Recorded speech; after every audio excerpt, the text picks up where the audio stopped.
Hello, everybody. Welcome to another edition of Your Morning Drive. Thank you for tuning in. I am Logan Lewis. Let's get started today. A couple things before we get rolling into today's episode. Please hit follow or subscribe on wherever you are listening. If it's Apple, if it's YouTube, if it's Spotify, Amazon, any of those places, iHeartRadio, Pandora, if anyone even listens to that besides my dad at this point. If you're listening on there, be sure to hit follow so that you don't miss an episode when they release. We're putting out awesome conversations every week and would hate for you to miss one like this one. Of course, a 5-star rating, a comment, a review, a thumbs up, whatever it takes on whatever platform you're on to leave feedback. That helps me a lot. It helps boost you in the ever-changing algorithms. So I would appreciate that very much. And of course, you can follow along on social media, Facebook, Instagram, LinkedIn, TikTok, YouTube Shorts, and more to get behind the scenes fun, sponsorship information, episode releases, everything in between is on social media. Guys, my guest today has been in the people business for over 15 years. She has traveled with the automotive industry for 13 years and has always wanted to start a business. So she took advantage of COVID and found the perfect opportunity. Finding the best talent is first and foremost because she has been around it most of her life. With a background in entertainment, she brings a distinct perspective on identifying top-tier candidates for their next roles. Please welcome my new friend, Vanessa Mongello. Hello. Hello. That was very nice. Thank you. Wasn't it? That was like great. Heck yeah.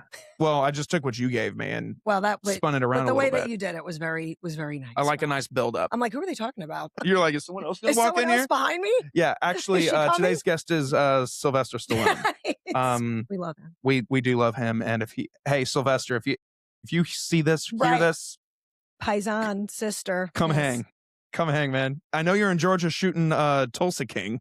You ever seen that show? No, they film it in Georgia. I think I need to. It's good. They film a lot here. Because when I saw that he was doing a TV show, I was like, okay, listen, okay, all right, Sylvester, you can turn this part off. He's great. He's an action movie guy. Yeah. He's like, you don't expect to, if you see the name like Arnold Schwarzenegger on a movie poster, you don't expect to get Oscar-worthy performances in it. You think, okay, this is going to be a fun time at the movies. So Sylvester Stallone, I've always looked at the same. Rambo, Rocky, all the things he's done. Tulsa King is so good. I watched the first episode and I was like, watched the second episode and I was like, third episode, I was like, oh, I'm in. And now I can't stop. It's great. I need to start. It's real good. And his acting is, it's still not, he's not acting his ass off. He's playing himself. He's playing Sylvester Stallone. That's why he's fabulous. And he's great in the show. And it's got a bunch of great supporting characters. This sounds like an ad for Paramount. It's not. They don't need the money. They just bought. Well, maybe they do. They just bought Warner Brothers. Yeah, right. So maybe they do need some money because they're probably their wallets are probably hurting, but they'll make it back fast because they've got Warner Brothers under their belt now. Exactly. Guys, super excited to have you here. Thank you so much for doing this. It feels like it's been like 9 months since I've seen you, and maybe it has been because we waited. Yeah. We waited until we got a little more caught back up. Yeah. Waited until the new year, and we're here. We're here. Thank you for being here. Of course. You're a busy woman. Thanks for having me. So I understand that your time is valuable, and I just love that you're here. So is yours. Please. So is I get yours. to hang out with you for an hour or so. That's a win for me. So, dude, before we get into talking about like what you're doing now and the things that you're passionate about today, let's kind of rewind a little bit. Oh yeah. Let's do a little bit of an origin story situation. I've never really talked about the rewind because everybody's in the, in the now. So everyone, the before, it was a totally different life. I want the Vanessa prequel story. So let's start. Where are you from? Parents, any siblings? Were you cool in high school? All those things. Kind of give me the little Vanessa origin story. Whole family's from New York, Long Island. We're full-blooded Italian, but I have been down here forever because my dad's a custom builder developer. So we kind of came during the year before the Olympics, the big building boom. Yeah. So we arrived the year before. No pun intended there. 2 booms, right? Yeah, exactly. 2 booms. One figurative and one metaphorical. Totally. And I feel like getting down to the South in the early 90s. Atlanta and Georgia is not what it was many, many, many, many, many years ago. I was probably the only dark skin, dark hair, Yeah. crazy voice, like in elementary school. But Atlanta's and Georgia, very different place now. It's like a melting pot. But back then, and I feel like that kind of shaped who I was. Yeah. I'm very kind of thick skinned. You really need to be tough. Kids are very mean. They're Yeah. still mean. They're still mean. I can't And it imagine makes being me a kid sad today. that nothing. Oh yeah, I know. And this was before all the social and stuff. But it makes me sad because I feel like nothing's changed with these mean kids. So fast forward, I'm also a singer too, songwriter, just always kind of in the talent, business. Kind of started when I was 13, 14. Our whole family, my mom was a professional singer, had a big band on Long Island, used to do all the bar mitzvahs. I mean, everything. So kind of, my dad also does screenwriting on the side, just very entertainment family. Yeah. So before you move on there, let's talk about that for a second. How when you were a kid, and of course now, now knowing that your dad was doing some stuff and your mom was doing stuff, Yeah. like you saw that growing up and you were like, I want to do that too? Or did it just kind of come naturally? This is what we do. We've always had music in the house. We've just always had music in the house. My mom was always singing. My older brother, he's amazing dancer, songwriter, singer. Again, he's out in LA, does more like the house. You think of George Michael, that's like his idol. Okay. So yeah, and he was actually on American Idol like years ago, audition. So we got to meet Paul Abdul and all. This was cool. back the old school, the old American Idol, Randy, Simon, and Paula. Before they would bring the piano in, and you got to sing. You had to sing straight up. You couldn't do instruments. You could only be so lucky to get an incredible piano player to assist you. My gosh, so they have it easy now. Or some of these guys, some of these contestants are just move out of the way. They're playing, which is amazing. Yeah. So, yeah. Fast forward, always been kind of in the talent business. When I was a teenager, and then I will say, probably since I was like 17, 18, got out of high school, just right into the business. I've always been into cars as well. Always have been into cars, love cars, sports cars. So one of my first like big jobs, I was on the work exit program in high school and got the job at a Ford dealership, which was a big deal. So when you're part of the work, I don't even know if they have work exit anymore, because it seems like I haven't even heard of that term. I've never even heard that term before. It seems like these kids don't even want to work anymore, these teenagers. Yeah. So work exit. Now I'm giving away my age. Work exit, when you were a senior, you could leave at 11 o'clock if you had a job. I feel like maybe they still have that. It was work exit. They might call it something different, but they had it at my school too when I was in high school. I'm sure they still have it. But the teacher would come actually confirm that you actually work there, because a lot of people would just want to get out at 11 o'clock and then quit the job in 2 weeks. Oh no, they're checking on you. So did the work exit. I've always been a worker. I feel like you got two kinds of people. You got hustlers and you don't have hustlers. Yeah.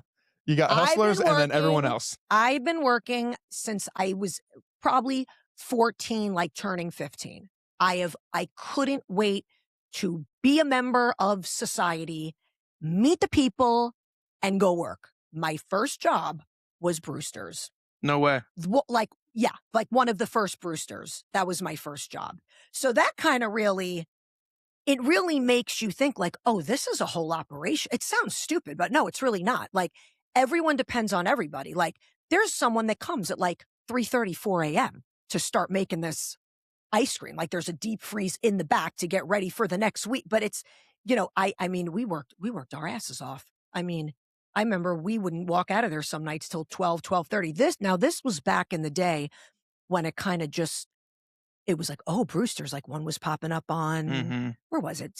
Not Sandy Plains, Piedmont, over Shallowford. Yeah. That one was kind of opening up. And then the Woodstock one was kind of, This was like the summers.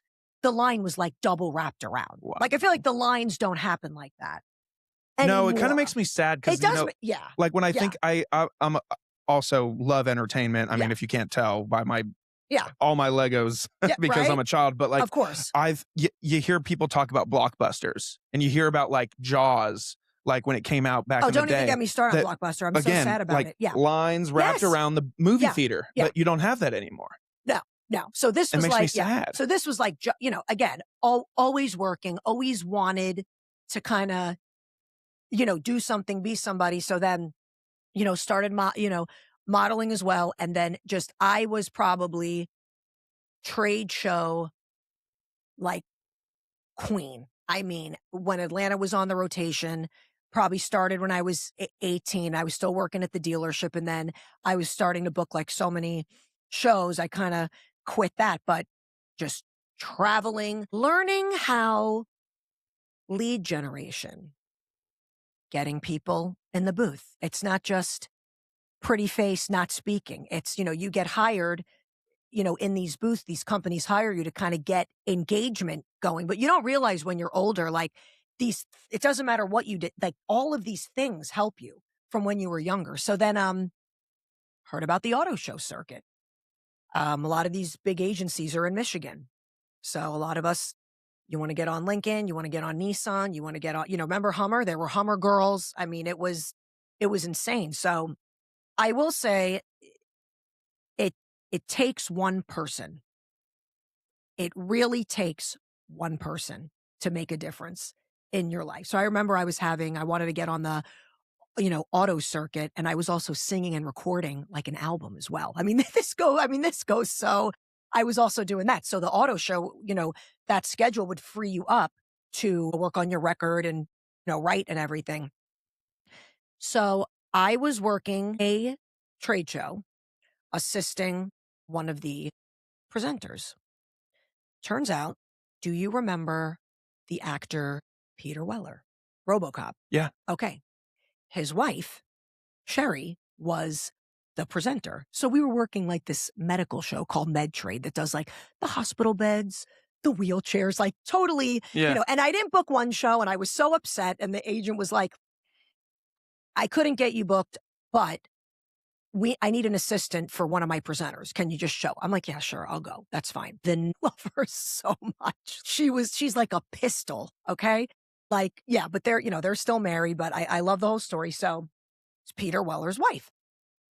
So, we were kind of talking, but like, she could have been nasty. She could have been, but she was like, what do you do? Blah, blah, blah. And I'm like, I'm trying to get on auto show and, blah, blah, blah. So she's like, well, there, this was like 2010, 11.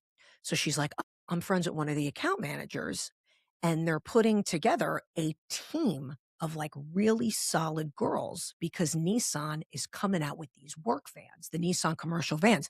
Do you see them around the NVs? There's Absolutely. high top. It was the biggest competitor for the Sprinters, whatever. So I think they were overseas. So they were making the big US appearance. So I'm like, yeah. She's like, yeah, send me your stuff. Send me some pictures. So got on with Nissan commercial.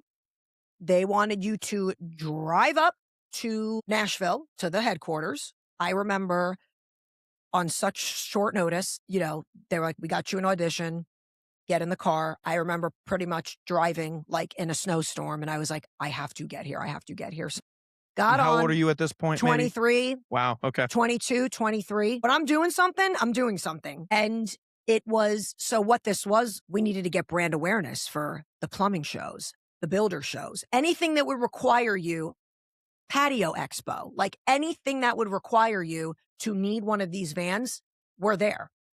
So there was a group of 10, 12 girls in the country. We were the NCV girls.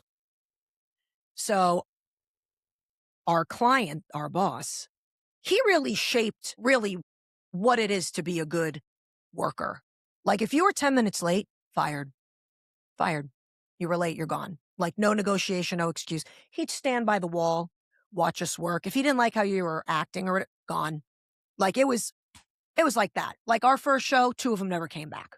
So we were always, but again, back then, but now I'm like, yeah, this guy, he knew what he wanted. He knew what kind of team I mean, it was like, if you had slutty pictures, you're not on the team. He like background checked everyone. He wanted you to be either a miss, a pageant girl. He knew the vision. Sure. It's not It wasn't going to discriminatory. bend No, to he what his had vision a was. vision of what kind of girls he wanted to get this thing to go. And I met some of the best friends till this day I met some of the best friends of my life. So it was like a rock tour without, but yeah, flying. I mean, getting leads. I mean, now that I'm looking back, they made some. We got a lot of fleet deals. We did a lot of fleet deals with owners of companies. Yeah, and then later we'll find out. Oh yeah, they ordered 20 vans. They ordered 15 fleet. Like I will take pride in that because we did a lot. We did a lot. I mean, we narrated. We did like 10-minute presentations, standing inside of the van, like doing walkarounds about the doors and Mm. the gross vehicle weight rating. I mean, we knew everything about these vans, everything. So, and if you didn't, you're out. So then regular Nissan retail, we merged. So now we were doing the vans and all the cars. And this was when Nissan was just Altima, the Rogue was the number one selling They were really in the popping. segment. Yeah, like 12, 13, 14. Pathfinder was coming out. We bring the GTR to the show. So yes, it was 13. I was grateful enough to do that for years. Like everything ends, obviously. The flights are, and there's a downside to that too. Flights are, flying like that. I was doing 45 flights a year. Sometimes the hotels weren't that great, doubles. You'd fly in for press and preview. Like I remember in New York, you'd have to be on the floor at 5 a.m., hair, makeup ready, black tie nights. You'd work. I mean, it was no joke, but it really makes you, Sure. and Kind of it morphed you into a right. workhorse. And it aggravates me when some people, oh, you were one of the car show girls. No, we knew everything about every single Nissan. Yeah. Everything. You weren't just a Every package. pretty girl No. saying, look at this cool car. Yeah. You weren't doing that. Now, I know Ferrari at one point, you weren't allowed to talk. They don't Really? want you to talk around, which is fine. That's what they want. That was their If vision. that's what they want, that's what they want. But no, we were, product specialists so anyway, all good things come to an end. I'm working I'll never forget it. I will never forget it. I'm working the Atlanta Auto Show with everybody. March 2020. We're about there on the anniversary. Oh, yes, we are. Couple Yes, weeks we are. or next week. Yep. And I've never really talked about this. So this is, this is great. Exclusive. Yeah. I mean, if no one cares, fine, but I do. I do. I do. So we're working. And you know what? I feel like it is important because I feel like everyone remembers where they were and what they were doing. So we're all working. And all of a sudden, the little chit chats spreading around like the New York Auto Show may be getting canceled. They don't cancel the New York Auto Show for not canceled. Chicago, never canceled. Detroit, not canceling. You could be in 12 feet of snow, not canceling. They bring over 3 million people visit. They'll take the train in. So I'm like, the little, there's this virus going around. It was starting. New York gets canceled. These are a lot of people's paychecks. 10-day show, day rate, you're a presenter rate, this is a lot of money here. Canceled? And we were 1099s. No, so no one cares. Yeah. So started pretty much canceled the rest of the. Yeah, the rest of the series. Right. So things, aside from the COVID, I will always have in the back of my head, things can change in 1 hour. Live your life like you're dying tomorrow in 1 hour. So everything is getting canceled, shelter in place at home. And it really gives you time to think. I always wanted to start my own kind of talent model agency, but I kind of, as we all know, it's hard getting clients. It's very hard getting clients unless, you have your mom or your dad or someone gives you a book of business from an old job, and we'll get into all that later, which is great. Good for you. No shade, but yeah, I've got opinions there too. Oh yeah. Well, we'll get back to that. Well, actually, can I interrupt you real quick? Let's do it now. Yeah. I want to interrupt you real quick because I want to go ahead and speaking of companies that were kind of born out of COVID and the years to follow, guys, our show today is brought to us by Good Days classic canned cocktails. Yes. Here, I happen to have one. Oh my gosh. Right here. It is empty though, folks. I did offer Vanessa one, but it is 10:30 in the morning. So we said maybe not this time, but maybe next time. Maybe next time. We'll do one a little later. But guys, these guys are a here in Georgia, founded in Marietta. One of the co-founders is from Athens. The other one is in Marietta. We are great friends. We have worked with Good Days for a couple years. This particular flavor is the heater. It's the whiskey lemon juice and other natural flavors. They also have like a gin gimlet, a vodka cranberry, a vodka soda. They've got the classic cocktails, branded and ready to rock. It's made with real, true ingredients. There's not a lot of fake preservatives and gross other things that RFK would probably come for. Gross other things. Gross other things. These Gross are other actual, things. genuine, good product here, guys. So if you want to try Good Days and you're in that Georgia, Florida area, go ahead and head up to that local liquor store. Or before you do so, to save yourself some time and money and gas, go ahead and go to their website, drinkgooddays.com, and go to the locations tab so you can see where they are sold near you so you can go and try them yourself. Again, we've worked with them for years. They're great folks. They love supporting small business and they love supporting the community by giving them something good to drink. So with that said, again, go to their website, check them out. Of course, here comes the fine print. You must be 21 years of age to consume this beverage. So, yeah, thank you to Good Days. Okay, so, yeah. So we're back. We're back. We're back. Okay. So the world's ending, clearly. Yeah. A lot of people. Mass panic. Yeah. Because people are like, what? Yeah. What do you mean shelter in place? Yeah. We've never had to do this before. So we're canceled. We're used to, that's the next stop. You do Atlanta, you go to New York. It's like a 13-day show. I mean, New York's it's a very big deal for the New York audience. Canceled. Can I? Yes. I'm going to totally interrupt you. I'm going to throw a wrench in our conversation right now. Do.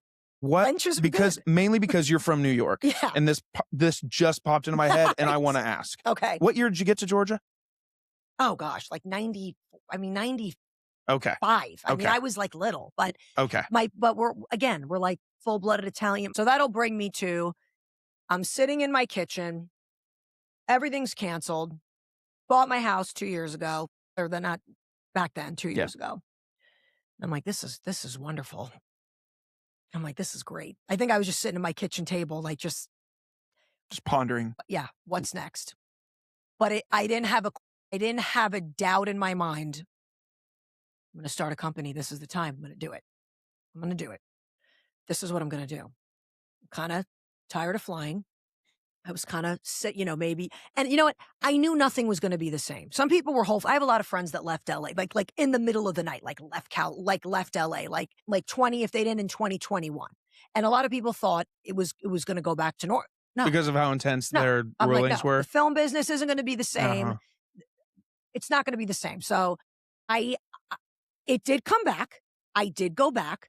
So I was kind of working you don't leave one thing until another thing pops off. I wasn't in the position to do that. I had to, so then we found out we were going to get paid. The client, Nissan, Corp decided we were going to get paid for some of the canceled shows. Very good of them. Very good of them, right? Yeah. Now you weren't getting your overtime or your doubles. It was just your shift. So I'm like, okay. Yeah. So in the meantime, I'm like, do I want to do a model talent agency? And my best friend, she's like, no, there's no money in it anymore. The day rates went down. These girls are not dependable. You know how it is. Don't. And she's like, I worked at a talent agency and people don't show up. I'm like, all right, fine. So I decided this is what the company was supposed to be. I was stuck because I knew I had relationships. I knew about the cars. I know what kind of people belong in dealerships. We'd have all the finance guys and sales guys from all the dealerships, work the floor at us. And I'm like, I'm going to be the girl that staffs all the local dealerships in my town. The girls upstairs, title girls, internet sales, if they do events. So the original intent was cars, auto business. So I would not have a business if it wasn't for this girl. Danielle Brown Photography. She does weddings, but she does everything. Graphic design, does everything. I knew her through my dad because she used to do all my dad's photography for the model, the homes and everything, and she does websites.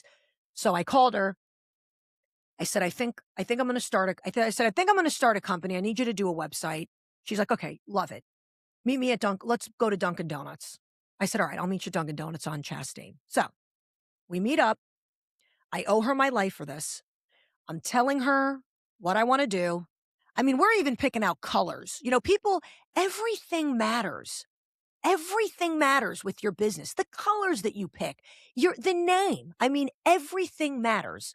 And that So stuff is all the hardest part. it is the You could hardest part. sit at a table for days Yeah.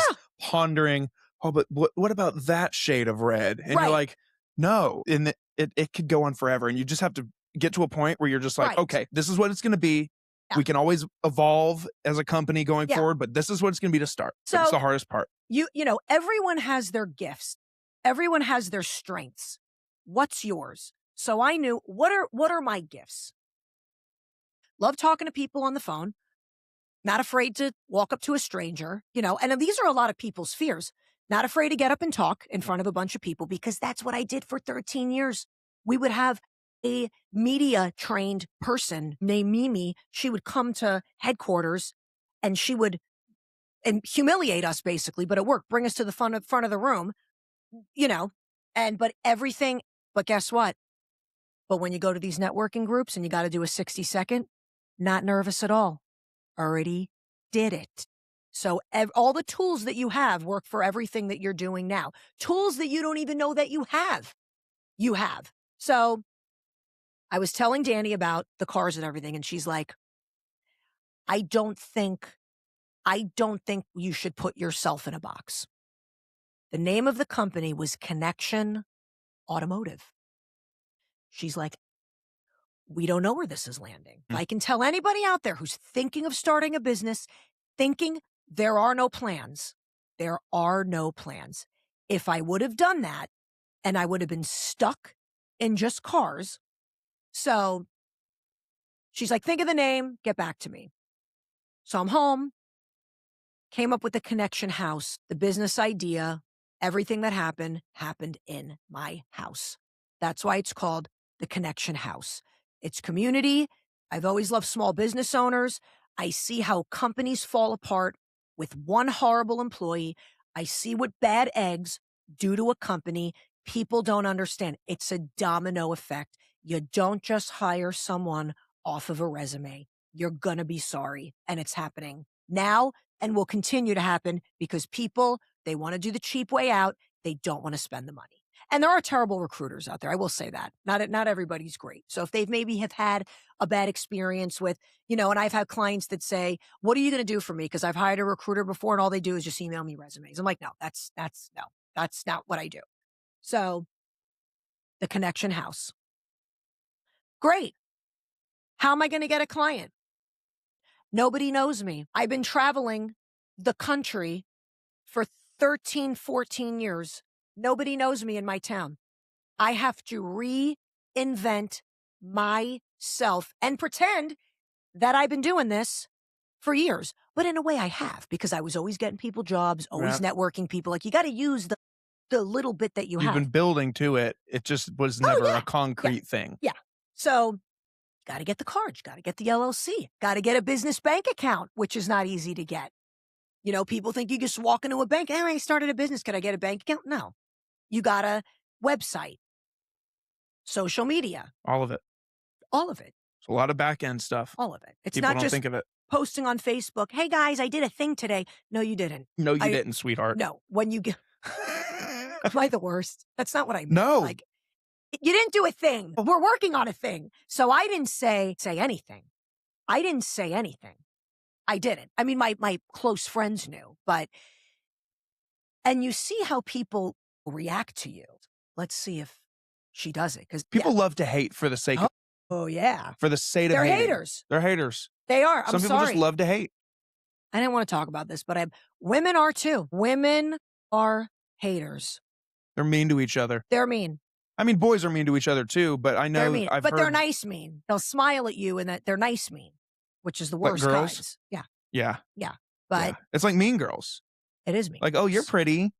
And you're like, is that, Yeah. are you being sarcastic? Is that? And I thought the older you get, everybody just kind of calms down. Ew. It gets worse sometimes. It's worse. It's worse. So,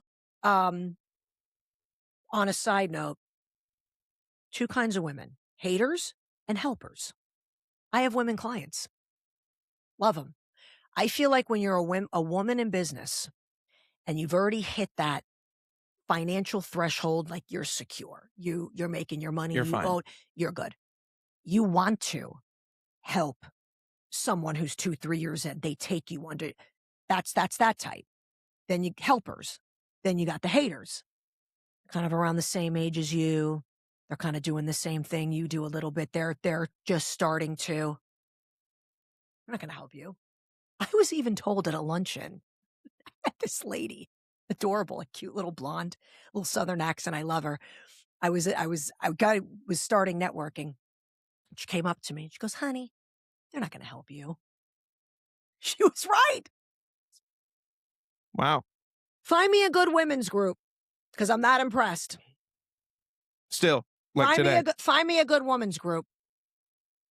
Sorry. I'm going to get shade for that, but find me a That's okay. Find me a good women's group. So that brings me to my first event. So I'm sitting here. You could imagine. I'm sitting here. I have no support. Not support from like family, but when I mean no support, it's easy to start a company when you leave and you're in the same business and you take clients with you, or people like leave and come with you. It's easy when dad or mom can hook you up, or a husband or a boyfriend can, hook you up or something. I had nothing. Are we good? Okay. About that a lot. Oh, no, that's okay. So if I ever do that, just keep talking. No, we're fine. I forgot to tell you that Right. at the top too. So I had nobody. I'm here. Now, Nissan did kick back up, but you're going back with a mask on for 12 hours. You're narrating through the mic with a mask. They didn't want to get into this, but you were getting pulled off shows if you didn't get the vaccine. Yeah. They were pulling you off shows. I know a lot of people that were getting yanked off 10, 12-day shows. And that was happening with every job. Right. I mean, people were getting fired. My company told me either get it or get fired. Right. And I was like, well, I can't afford to not live. Yeah. So I got it. Yeah. So all that was going on. I mean, Texas State Fair rolled around. They were making everyone wear masks outside. Yeah. Really? We fixed that after. It's always those guys that are you still see people wearing it in their car by themselves. And you're like, what a serial killer you are. No. What a. But what the point I'm making is, it came back, but it was kind of difficult. It was difficult to work. It was a slow build. Yeah, it was a slow build. So it was never the same.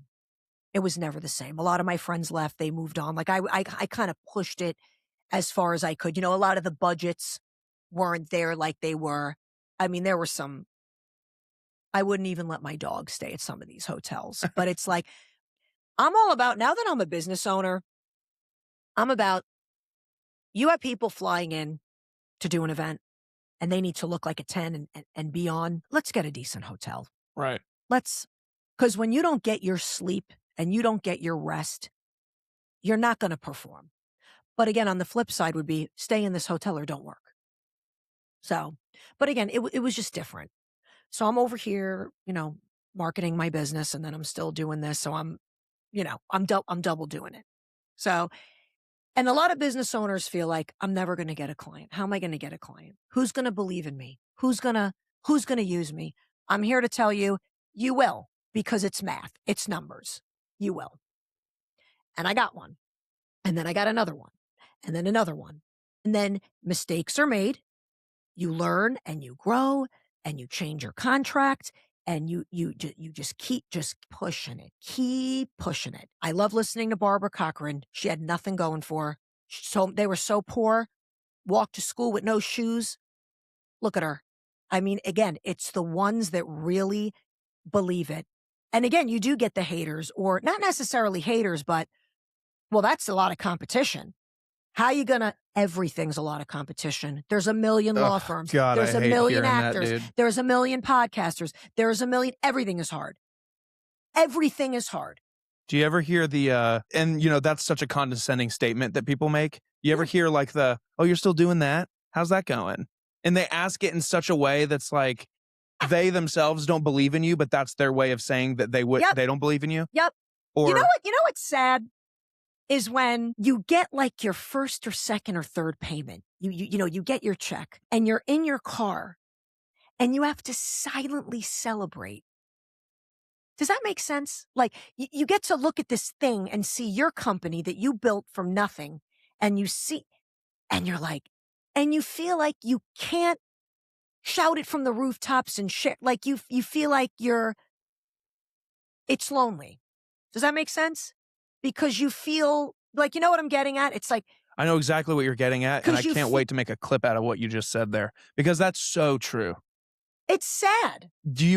Have you seen the Facebook post? I'm sure you have, and maybe people listening have seen it too, but it says like, I forget exactly. I'm gonna butcher it, but it's like congratulations versus like people who actually support you. Like a million people will say congratulations, but you could throw an event to market your business and maybe four show up, and you're like, oh wow, so all of these friends that I thought I had, they've never supported my business, No, never. but they're watching stories and Yeah, they want to see yeah, they want what's to know going what's going on. on, They but want to they know don't what's going support right. themselves.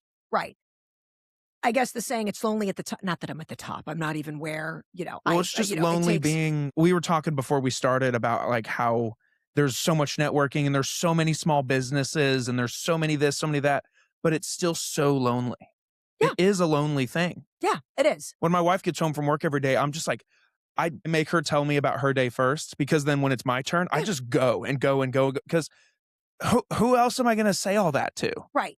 Well, again, and it's like you can't expect people to be so excited about your business because it's your baby. Yeah. So you just don't, Yeah. unless someone's really doing the same. And again, with the networking groups, that's why it is important to make, networking friends. So you can kind of, you're not going to believe what happened with this client, blah, blah, blah. Like I'm so discouraged. Like I lost the deal. Like you got to pick your people to really share, to share with. And you have, I don't want to say an advantage, but you had, your dad who was in business for himself. Your Yeah. mom was doing singing. She had the Yeah. band. She was doing stuff for herself.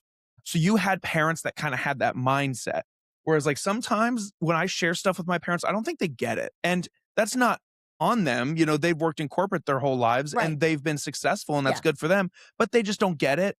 Like I get real excited about like the little wins and they're just like, oh, that's cool. They don't get how impact, like when you're sitting there and you get your first check or you get to pay yourself for the first time, or like maybe you're making scraps for a while and then you finally 1 month things just pop off and you can finally pay yourself what you need to live. That's such an emotional moment. It is. And then to feel like you can't call, Yeah. like I just got such and such dollars. I'm so excited. It comes off like Yeah. you're bragging, but Right. you're not. No. It's a big deal. It's huge. It's a huge It's a deal. big deal. When you get that first client, that's like, oh, let's go to dinner and celebrate this. Yeah. This is such a cool thing. Yeah. When you take, it's easy for people who work for someone else to say, to be lackluster in excitement because it's like, well, as long as you show up well groomed and with your shirt tucked in, you'll survive in a job for a while. Even if you're a complete moron, you'll stay on until Yes. they realize that you suck and then they'll fire you. Yes. But I don't have that option. Yeah. And neither do you, and neither do the millions of other people. I'm not shitting on people who work in corporate because I did for so long. Yeah. I just fell into this and it's happening for me Yeah. now. But I've seen both sides of it. And so I get it that like they're safe and secure. So they don't understand like when I get paid for the first time, it's a huge deal. It is a big, yeah. But it's a huge deal. It's a big deal because I really, and again, I think I will always be grateful for Danny, because everyone thinks Who's Danny? Danny Brown Photography. the Okay. one who- Yeah. Sorry. But Danny, she's Danny. Gotcha. Everybody thinks they know what's best for your business. Well, Like, have for you tried example- this? Right. Yeah, I have. And Right. it doesn't fucking Like, work. let me give advice There to it is. There's the everybody. first When one. you start a business, please do not invite your whole personal friends book list, Facebook to like your page. Sorry, guys. But again, but again, if you're B2C, maybe, but Yeah. keep I it do. separate. Yeah. But right. if you're, I should say whatever business you're in, but I Yeah. knew it had to be separate. But like the most important, like for me, again, I always talk from my experience. the most important thing for me was not necessarily social media. I didn't have a client yet. What are we social media? Nothing. Right. There's What are nothing we going showing on yet. off? I got to get on LinkedIn. I got to connect with these people. I have to prove I am making a reintroduction. It's not Vanessa, the Nissan girl. It is Vanessa, the matchmaker for your business. Let's get some talent for you. Let's just figure this thing out. So you start. I mean, my LinkedIn was so sad and sorry. I mean, when you're like connecting people, sending notes. I mean, it's work all day long, Yeah. hours, the emails, but hi, I did. And then I started with the networking. The first networking group, I don't want to say the full name. I'm glad I went though. The first networking group I ever went to was KBA, Super Women in Business, big, like the big at the Piedmont Shebang, Church. whatever. The big Yeah. shebang. Yeah. It's $50. Brought my cards. I remember sitting in the car like sweating. I knew nobody. Yeah. I knew nobody. But again, it's those kinds of people, like that terrifies people. I just knew like time to go through the doors, time to do it. And then you got to get your spiel going. Like, oh, what do you do? What do you do? And then I went to another one. Oh, are you on LinkedIn? But it's like slowly. I mean, I heard it takes really 10 years to build a business. Oh. It takes years. And usually people quit after 4 or 5. They quit. But the ones that, want to keep powering through. So yeah, but then the positive is go to a networking group. Then you'll get an invite on LinkedIn. And then oh yeah, I saw her. She's at Woodstock Business Club. Or oh yeah, she was at the MBA lunch. You're building, starting, but got to talk to everyone. But my business, I've learned, I've grown. This is what I'm up against. I'm third party. So I'm up against in-house recruiters. So my market is small to medium businesses that have a big budget, small, medium business owners that have a big budget. They don't have an in-house recruiter, or if they do, they're so busy, like the operations man, they're so busy, they'll just hire a third party to, get it going. So I got to be that these operations managers like you, and they don't think, you're not threatening their job. You're not trying to hi, I'm here to help you. I'm on your team. I'm trying to maybe get a load off your back and, some of the recruiting or whatever.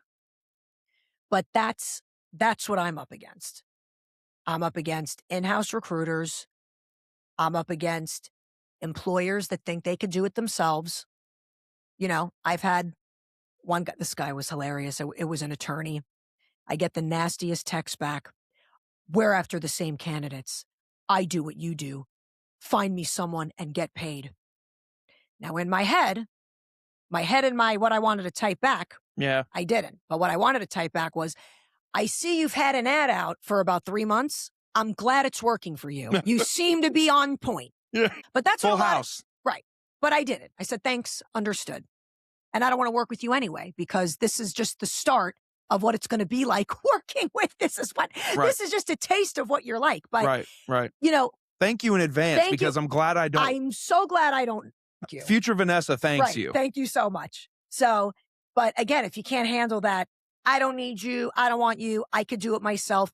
Yes, you can do it yourself. Indeed is free. We know this. LinkedIn, post a job. It's free. We know this. It's not about free. And I spoke at the Marietta Business Association lunch about this. We know you could do it yourself. Do you have the time? Do you have the time to sit on the phone and get to know these people? Do you have the time to meet them for coffee, bring them in, onboarding, checking references? Do you have the time? It's not about what's free. It's about, let me hire this girl or guy that's got this on lock, that can sift through and find out what's going on with this resume, talk to them on the phone, be the matchmaker so I can be the best lawyer, I can be the best insurance person, I can be the best GM, and sometimes they'll put that job on someone else. It's not their job. You hire them as the admin. A Right. lot of admins get put with this job, I feel It's like, not their or job. They're secretaries. busy. Yeah, It's not their job. yeah. So it it's not about what's free. It's time. It's the value of what I bring to you. It's operational efficiency. It's you hire someone, you onboarded them, they quit in a month. You wasted your money. And I've had clients like that. They've done it themselves. They've hired someone, then they'll call me. I'm like, "We could have started this a month ago. I told you, but you have to go through. You got to go through it." There's value. And again, a lot of people are testing out the AI recruiting and everything. You can't teach a personality. No. You can't, you know, like I'm working on something right now. I'm getting a lot of strange resumes. Okay. A lot of people are terrible on paper. They're terrible on paper. I'm terrible on paper. I'm terrible on paper. I got to talk to you. Yeah. And then especially during COVID, there's people that have had 7 jobs since 2020 trying to get their footing back, or they moved, so that is my job. If you could be interesting, I pick up the phone. So like, I'm going to let you have the floor. What the hell's going on? What do you want to do? Yeah. But no, I'm not your traditional headhunter recruiter. I'm not. My job is to work for you and find you the best fit. And if the fit doesn't work out, that's fine. We'll replace them. But I have someone celebrating their 3rd anniversary of some of my client feedback. This is my twisted twin sister. We have the same twisted sense of humor. I don't know how you found her. That's what I do. Well, you want to talk about someone you want to recruit is this next sponsor, Vanessa, that helps make your morning drive possible. They're Yes. called Branded and Devoted Designs. Oh. A lot of companies, Vanessa, we all have been to the golf tournaments and the networking events and the Yes. fundraisers where there's a lot of really there's a lot of times you see a booth that's got like great swag, great Yes. company swag. Oh, And you're like, yeah. oh man, I want whoever supplies that. Yes. That company I swag. love I that want that. logo. Thank you. I love it. And then you go to a booth and you're like, there's like a bookmark or a koozie that I've got 8 million of already. Stuff that doesn't really stick out. Well, we all want stuff that sticks out, and Branded and Devoted Designs does that. They have made all of the things that Your Morning Drive or Hammerhead Creations is printed on over the years. They've made my shirts, my hats, my tumblers, pen. Literally, Dave is the guy who runs it, and Dave always says to me when I ask him, "Can you put my logo on?" He always laughs and says, "Logan, if it exists, I can likely put your logo on it. So if you want your logo on a golf ball, he can do it. If you want your logo on a lunchbox, he can do it. If you want your logo on a Bible, he can do it." So with that said, go to their website, brandedanddevoted.designs.com, and make your brand stick. And if you tell them that Logan sent you over to you or to them, they'll give you 10% off your order. So get that benefit, get that company swag, get those t-shirts, those shirts, those tumblers, those mugs, like these fun Your Morning Drive mugs that are laser engraved that Vanessa gets to take home with her after today. Go and get you something that is going to make your brand stick and make your clients and customers jealous. So again, Yes. brandedanddevoted.designs.com. Make that brand stick. Mention Logan or Your Morning Drive or some combination of the two, and they'll give you 10% off. So speaking of swag, Love it. just to interrupt, you gave me I some did. swag. You can open your gift. Can I? Yeah. Right here? Yeah. You do get to take that home. I love that. That is yours. And this is That is kind also. You got to do thank you cards. likewise. You know what it is? There's thank you cards. Everybody likes gifts. There's some cards. Lovely. Might have to call you one of these days, Vanessa, because Oh. if 2026 goes I love it. the way I want it to, Oh, I might have to. Oh, we're trading. We're trading. Oh. I gave you my last one, but your Oh. morning coffee. And these are the good pens. Those too. are the good pens. Oh, Those are God. the I need to know what these are called the because what a stylus tip. yeah. Those are the good pens. Oh, these are the yes. good ones. Yeah. If I see a server, I'm not one to take the waitress's pen at a restaurant. No, but you have to but steal it. I Yeah. think about it when I see this. Yes. Yeah, I think about it. Those are the good That's pens. so kind of we you. Can't Thank do you. cheap. We can't do cheap. Thank you so much. You're welcome. We exchanged mugs. We I love that. exchanged mugs. Yeah. We'll get to decorate the new spot with this. Thank you. Yeah. Yeah, heck yeah. Thank you for that. But again, my girl, did the logo, did the see again, all you need is one person that believes in your vision. You really do. Yeah. All you need is one person. So you could open the thank you card. I'll You open could it read now. it aloud. You want me to read it You could aloud? read it aloud. I love that you do thank you cards because I believe in thank you cards. I do. I do mailers. Do you? I do mailers. Thank you for giving small business owners a platform to speak. You're doing a great thing. Super exciting. V. So kind of you. Thank you for that. Very nice. Keep that forever. I have trouble throwing stuff like that away. You can't. You can't You because, can't. someone sends you a thank you card. The way I think of it is, yeah, it took them maybe 3 minutes to write that, but they spent money on the envelope, on the card that it came in. Yours is custom branded, so you I didn't did. just go to Walmart and get a pack of No. 200 of those. No. So you paid extra because you wanted your branding on it. So it just makes me appreciate it. So I do referral checks, and I always put the check inside of that thank you card. And if someone had part in getting me a client, and it's weird. I've had people say I have never, ever, ever gotten a referral check in my entire life. I said that's very sad. Sorry. A referral check as in Like if I have somebody. If you got me a client, you're getting paid when I get paid. oh, that would be. You're getting paid. Yeah. You're getting paid. Yeah. I'm just a big believer in that. And it always comes back. I'm like, go buy a pair of shoes. Go to Longhorns, dinner on me. Go. But I'm a big. I like that about you. You believe in, Yeah. if you had a piece to the puzzle, even if your piece is a corner piece that everyone forgets about, you still had a hand in this operation, so you should be rewarded. Exactly. I like that a lot. And I track it back. I'm like, okay, how did you find out about me? Who was it? Sometimes it will be two people, and it's a long process. I got to source them, they got to stay for the 45 days. So Sure. when I get paid, then you get paid. Right. But yeah. So is that how that works? I was going to ask you, I don't want to pry into your business too much or anything, but I assume so, like a company, pry like in my business. That's why we're here. a dealership, we'll Right. just use them as an example. A dealership, a Day Chevrolet, they will say, which would be amazing. we are really struggling. Well, maybe. We'll talk offline about that. Okay. I hate that corporate talk. We'll talk offline. Oh, I know. Well, you know what I love about it? I'm not, no, I'm not corporate. I'm not corporate at all. they I say didn't that. come from We'll take corporate. this offline. Yeah. And it's like, okay, buddy. Yeah, no. So So Day how Chevrolet, does it work? they're struggling keeping whoever in-house. They would hit up someone like you and said, we're struggling. How does that work? Is it once you get us people, then you get paid, or is it we'll pay you? Okay. Okay. This is how it works. It is super, super, super, super competitive right now. So what I'm doing right now, I'm dealing with, I could deal with anything, but you got to niche down in a couple years. So what it has turned out to be is law firms and insurance companies, independent owned insurance companies like Madge Bird Insurance. Sure. She's one of my clients. Not like Logan Lewis's State Farm. Well, that would be amazing. Here's the problem. A lot of a State Farm or an Allstate, they don't allow them to use, or they won't pay for it. It's got to come out of your own pocket, which I see. I would love a State Farm because that's all I see.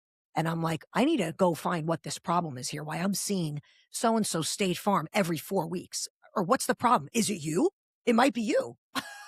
And I've had conversations with clients that I'm like, you better watch how you talk to people because we're not going to be able to keep, and that's what I ask the clients. I'm like, what is it like working for you? What do you want people to say about you? And one of my attorneys like, well, no one ever asked me that before. Thanks for asking. I had to do a self. So yeah. So what'll happen is I'll get a call and, I need a 15-year senior litigation paralegal. I'm like, great. Describe. I'm coming to the office. I don't care where they live. I'm going. I want to see the vibe. I want to see who else is there. And, we'll talk about, let's talk about salary. And of course they sometimes, they do lowball. And I'm like, great. Here's the problem. I'm looking at about 150 senior litigation paralegals in the Atlanta area right now. This is what their salary is. This is what your salary is. Why are they coming? Why are they going to apply to work for you? Right. When they can go here? Right. So let's, you got to pay to play. Unfortunately, let's just think of a number, 75.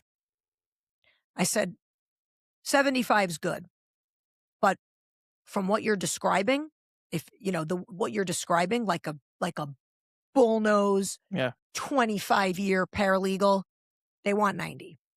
We don't have to do it, but if that's but if that's what you want, and we're going to save money with you because they're going to stay.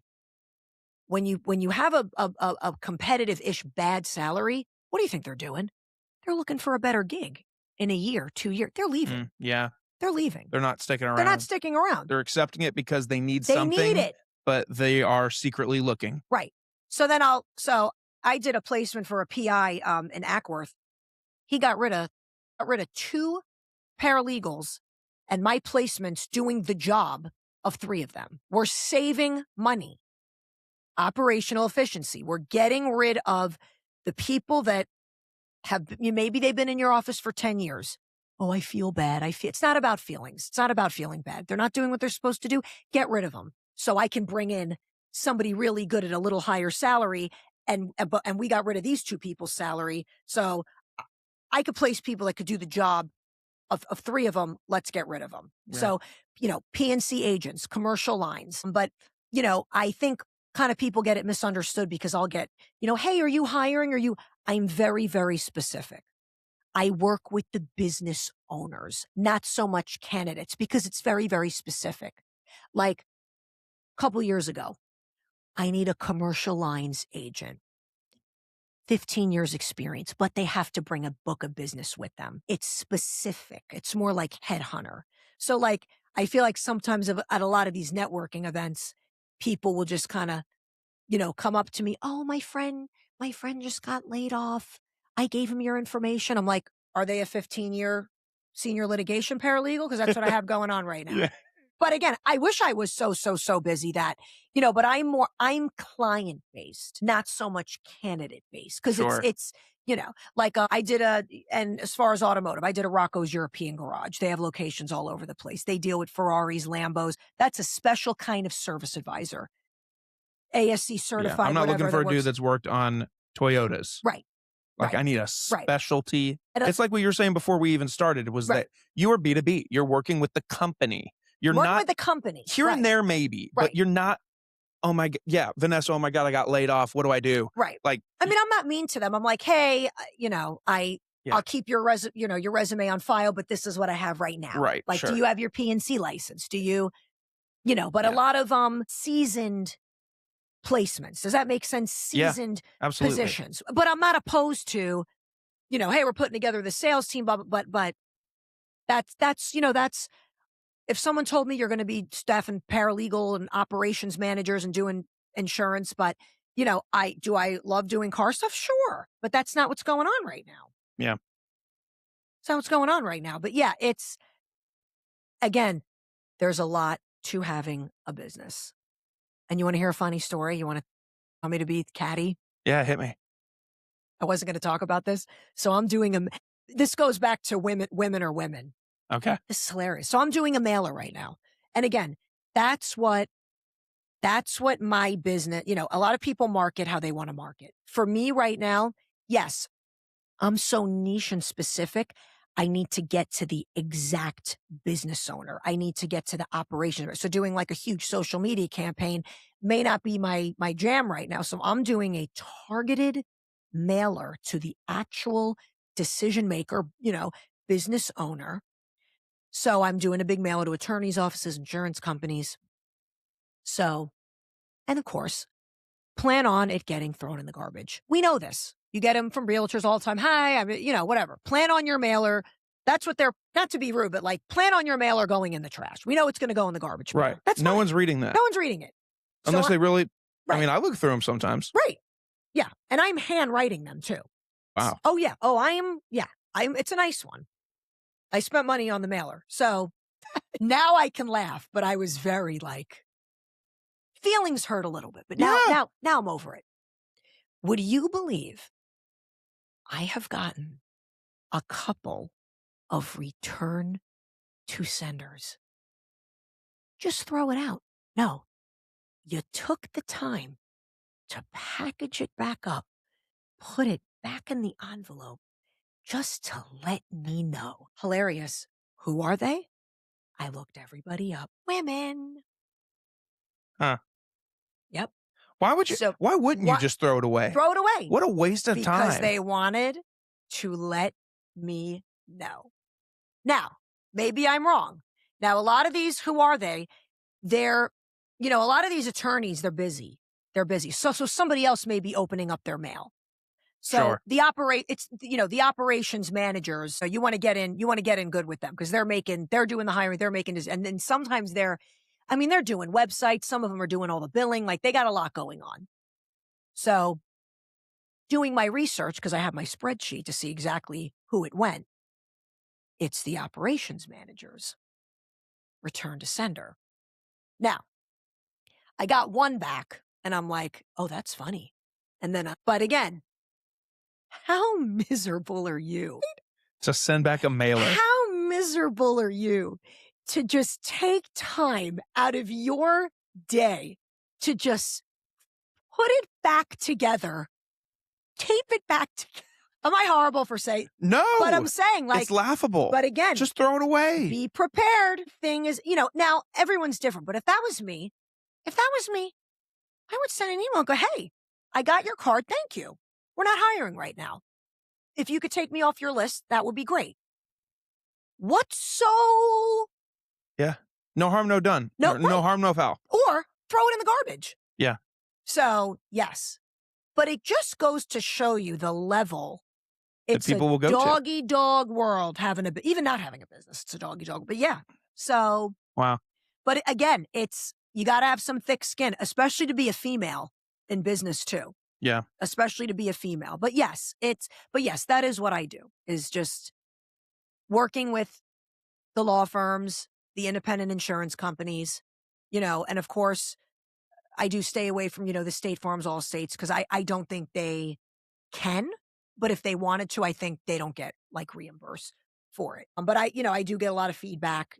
I can't stand my in-house recruiter. They're not doing anything, they're not doing, and no shade to any of them. It's a hard job, especially when you have numbers to make every month. I need 54 placements when you have a number in your head like that and you have to fill a certain amount of positions, I feel like it's not genuine because Right. you're under a time. Right. Now, again, factory workers, like stuff like that. Yeah. Yeah. So that's more staffing though.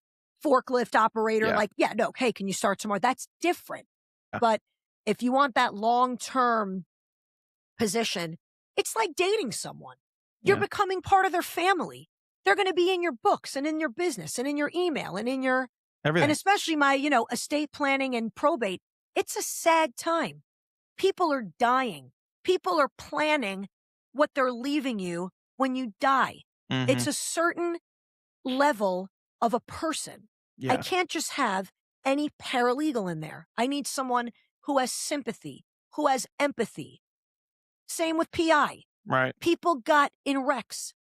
Limbs have been, it's, again, you can't just. Yeah, you're not staffing. You are I'm not placing. Staffing. Right. And there is a huge difference. Right. You're doing it and I went to your website when we first started talking here and I saw that it's labeled as a boutique. And that is how it's a boutique, because it's specifically not mass hiring.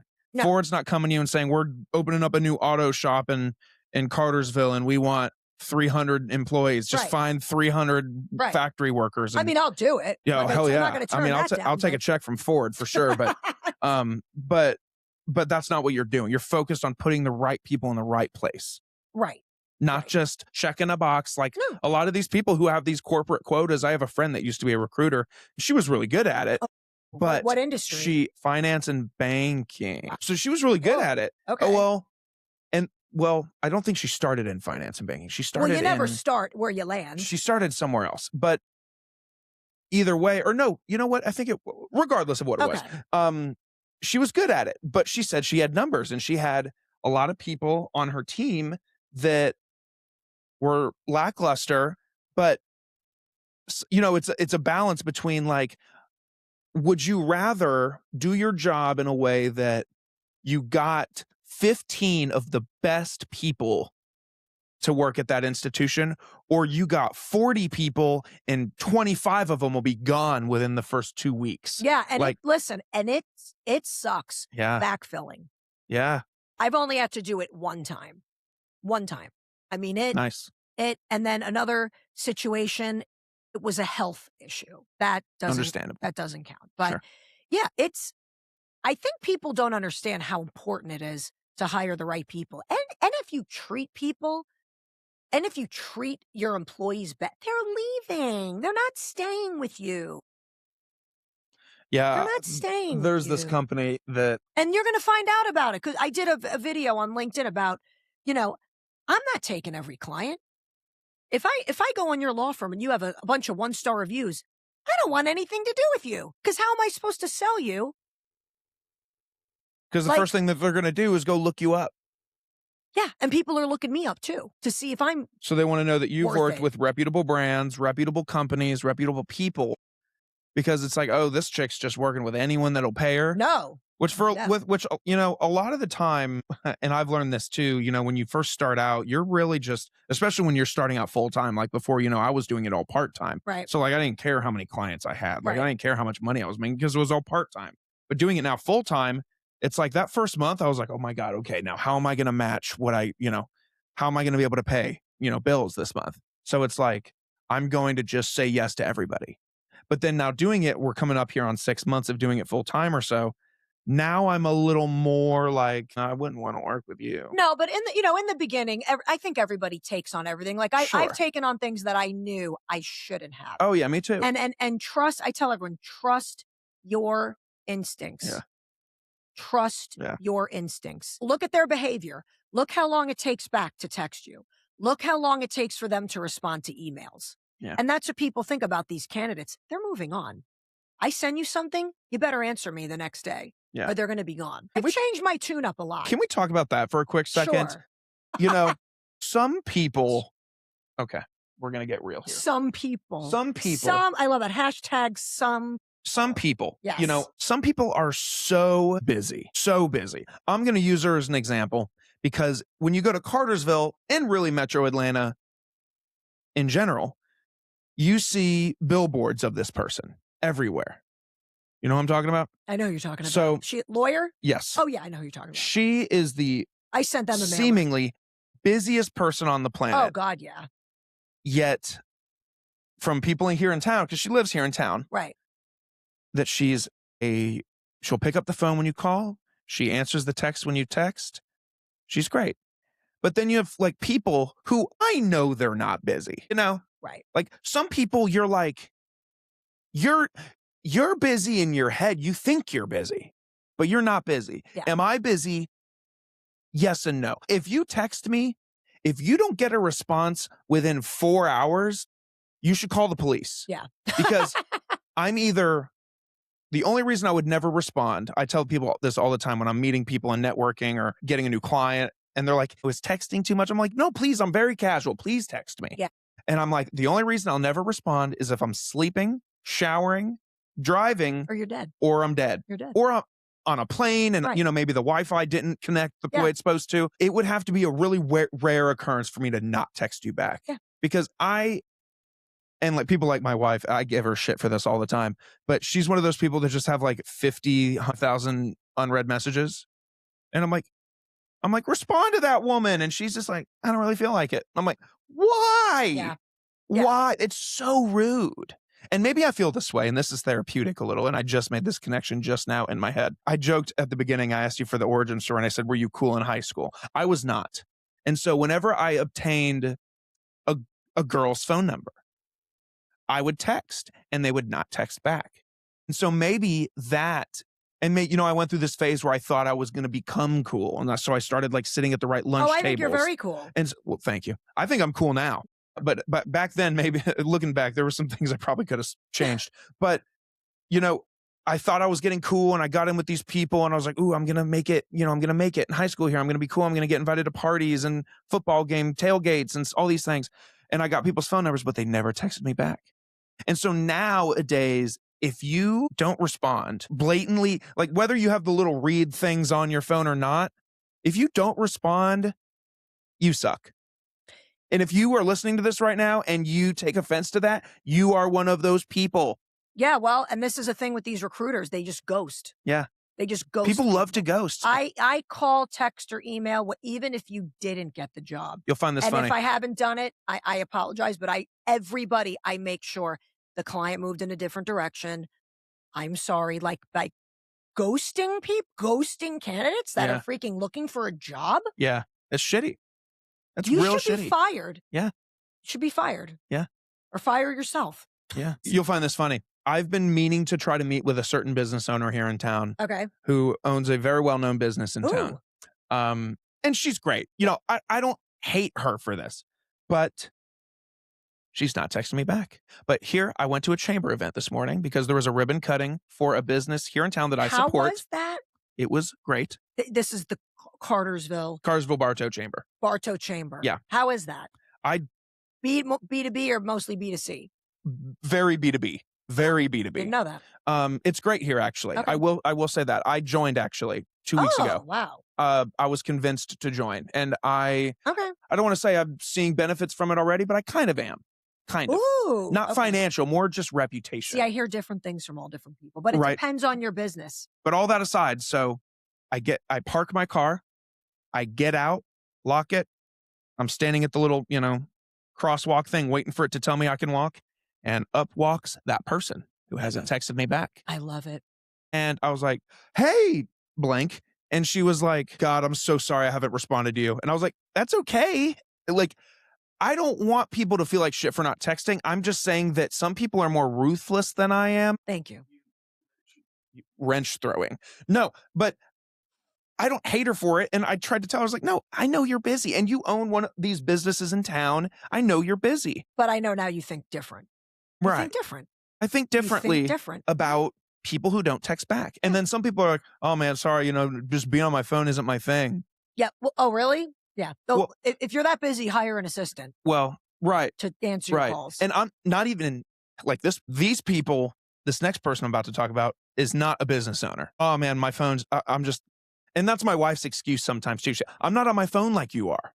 I'm a teacher. I get home from school and I just want to crawl up into a ball. Nobody's that busy. Nobody's that busy. Nobody's that busy. Most people have their phone attached to their face or their hip. Yep. Nobody is that busy. Text back. Listen, If it's not urgent, I'll send you an email. But if I want to know your opinion or I want to invite you to something or whatever, sometimes I don't delete messages anymore. I used to, like, when a conversation was over, I would delete it.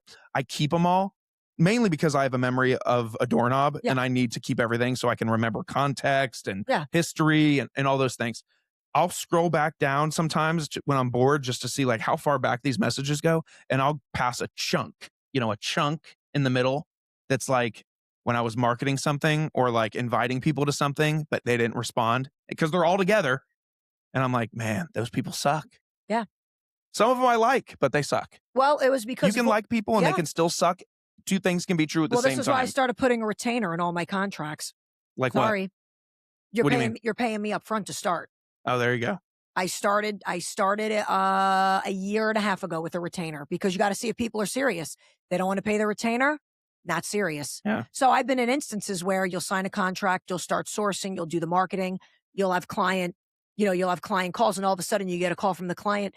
We decided that my sister's just going to take that position. So, but again, that's the great thing about learning. Like if you've had a horrible client, you learned something and you make sure it doesn't happen again. Like I had one insurance company. They needed me for 4 positions. This was way before the retainer. I kind of was not just starting, but maybe a year and a half in.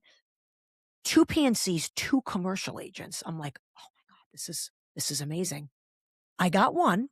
I was in the process of the other 3, signing my right to rep form. I was in the process of the other 3. They call me, we're going to hold off on the other 3 right now. We're good on the 1. Guess what I did after that? Hmm. I put in a candidate cancellation policy.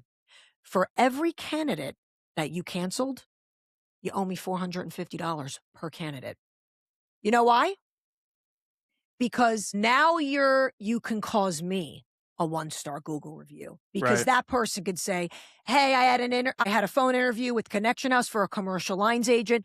She sent me an email and said they're not hiring for that anymore." Like now I'm involved Yeah.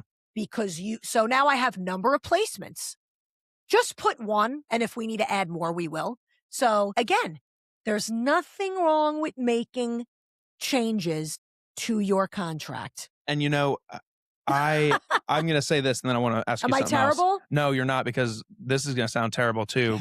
Are we just People terrible? people get their feelings hurt about Nope, things like nope, this, it's but not about feelings. it's not. But doing what I do too, and they kind of go hand in hand. If I'm marketing for, let's just say, Joe's Plumbing Yeah. Shack, maybe I'm posting on social, maybe I made their website, whatever. Joe comes to me. I've had this happen recently, so I'm going to use Joe as an example. Joe is not a real person, everybody. This is just an example.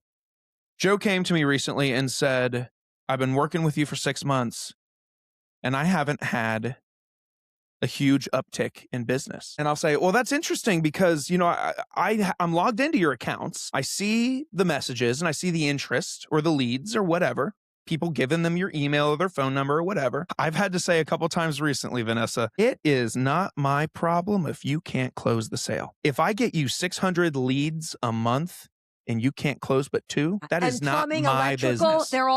they're the next millionaires. That is not my problem. Yeah, they're the next millionaires. You telling me I just haven't closed anybody, that sounds like a sales problem, It is. because So the in- marketing is getting them there. And likewise, hey, I'm getting them there, but if they're not sticking around for 3 weeks, something's wrong with the company. Right. Because when I vetted them, when I interviewed them, when you interviewed them, it was all checking all the boxes all the way up, and then boom, they get there, and then boom, people are out in 3 So weeks. sounds like Joe, for example, doesn't really have the people skills. He's just an amazing plumber. So Right. Joe would need to hire a business development person. And that's a to very close real the thing. deals. And I Yes. struggle with that sometimes too. Yes. I am good at what I do, but I'm not the best at selling what I do. Oh, see, I think you are. Oh, you should see me at networking events. The ones that I get to do after hours that I bring my wife to, she's a better salesperson than I am. Yeah. And I'm the one that does it every day. She's like, "Oh yeah, my husband, he does this, this, and this. You should check out this. Here's references." And I'm just like, how the hell do you talk? She's hired. Yeah. She's hired. Right. You have in-house. Right. Perfect. Yeah. Can't wait for the summer when she's off for school. She doesn't know it yet, but she's going to work. She's going to work. She's going to work. She's working with you. She damn right. Yeah, but it's people matter. I mean, Yeah. but people, you can't do everything yourself. Let's talk about networking. Can we? Let's spend the last few little minutes to talk about networking. And I also want to talk about animal rescue as well, because I love the dogs. Let's do that We will first. plug mostly mutts. Let's do animal talk first. If you're not a dog person, or if you are, if you're not a dog person, fine. But I recently started, probably in the last year, volunteering mostly mutts. I do love dogs. Great organization. I love dogs. So it's just Great company. yeah. And I Great feel like if organization. you are going through a really bad time in your life, either you're divorced or you lost your job or you're just depressed, pick up a shift. These dogs, they're waiting to see you. They're waiting to spend time with you. I am hearing the worst of the worst dog stories. I mean, what these dogs endure, and they still could trust again. But I tell everyone, if you're sitting in your house and you're depressed, get outside, go sit with them, walk with them. I mean, and I've always wanted to do it, but I've traveled for work all the time. You can. Yeah. But it's, even mostly mutts, Paulding, Cobb, animal control, but I will always be an animal advocate. And I don't know. And while I have a mic in front of my face, I will talk about this. I don't know if you've heard about the dog Arella. Mm-mm. Justice for Arella. She was in Brazil, Santa Catarina. I don't know if I'm saying that right. Okay. He was basically like the beloved tourist beach dog, this dog was famous apparently. Okay. Like a very well-known dog. Well-known dog. Everyone took care of it. Okay. Played in okay. So I'm not getting into the details. Look it up yourself. There were 5 teenagers. They brutally murdered and tortured this dog as part of an online challenge. 5 boys looking for a 6th, come from very, very wealthy families in Brazil. You know, the dog abuse laws in other countries are not, they're not great. So this is spreading like fire. I mean, people are just, flipping. 2 of the boys got on a plane and went to Disney World the next day. You got to look this up. Justice for Aurelia Arella, this dog. I will post something tonight about it. I have posted about it. So basically, they're trying to federalize this case and make these boys pay. Problem is, all of them come from rich families. That shouldn't matter. All of them. But I know it does. So they shut the case down and apparently, protests. I'm talking protests like you wouldn't believe. Thousands of people. They want to get the USA attention, The first protest, it made it here. Thank you, Jesus. First protest is in Miami, March 11th. People are flying in, wearing T-shirts.